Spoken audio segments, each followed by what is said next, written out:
TV News. While most citizens strongly prefer democracy over other systems of government, a significant majority, roughly two-thirds to three-quarters, are heavily in disagreement, citing persistent insecurity, widespread corruption, and severe economic hardship as major failures of the democratic process. What we expected to have, we have not had.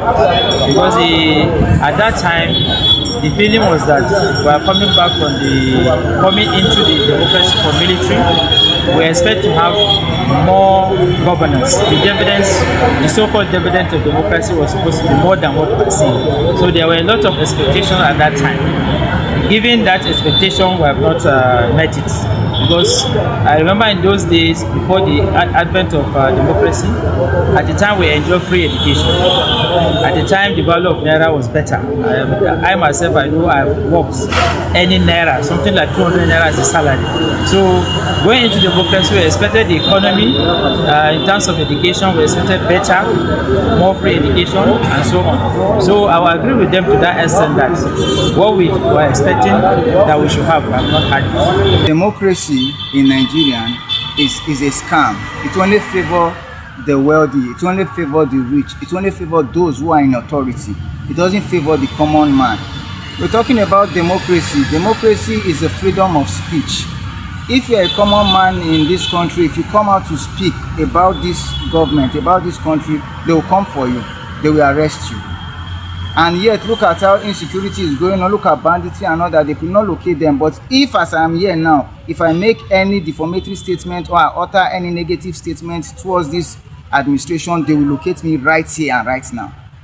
So how is it now democracy? That to tell you that we are not practicing democracy.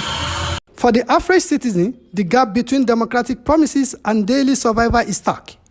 Issues such as hyperinflation, unstable power, and insecurity dominate daily life, leading to despondence and a feeling that the democratic institution primarily serve the political class rather than the marginalized. That is their own view, and it's not true.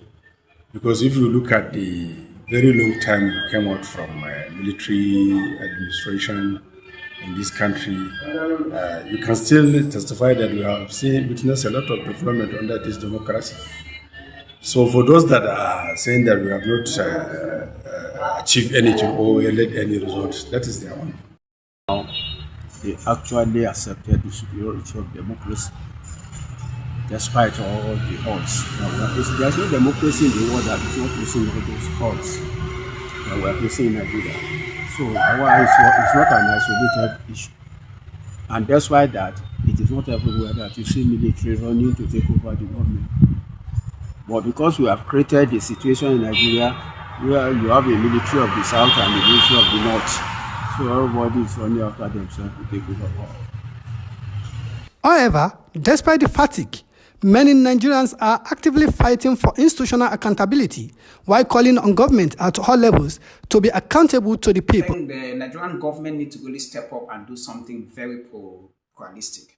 In the sense that because ever since democracy started, we've seen a whole lot of things that has gone down the drain. We've seen a whole lot of things that is happening in the nation. And sometimes, somebody like me, I sit back to ask myself question, are we really practicing democracy or we are practicing anti-democracy?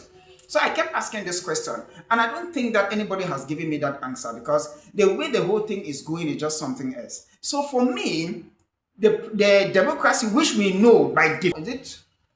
So sometimes we just look at it that, this government, what are they really doing?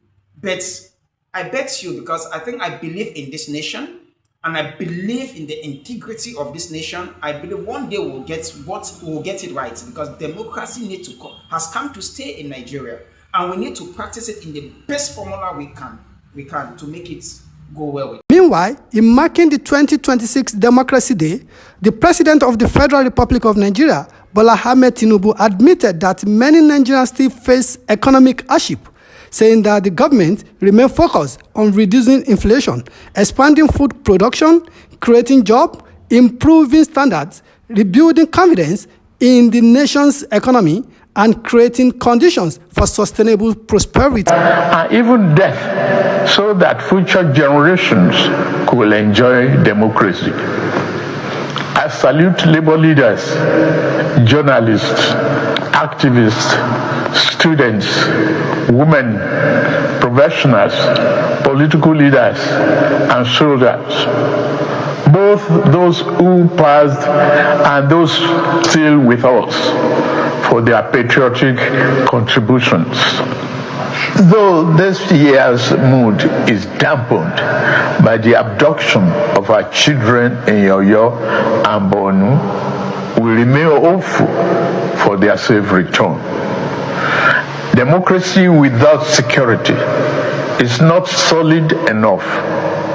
That is why this administration has chosen both kinetic and non-kinetic strategies to restore peace, declared a security emergency, and approved the recruitment of 50,000 new police officers and thousands of military recruits. Our 2026 budget commits 5.41 trillion, our largest ever, to defense and security. We have moved from training with our allies to precision targeting. In Arege, we degraded ISWAP and command centers. Terror-related deaths are down by 81% since 2015. Over 13,000 terrorists have been neutralized in the past year. But we also keep the door of surrender open. Over 124,000 fighters and dependents have laid down arms since 2023.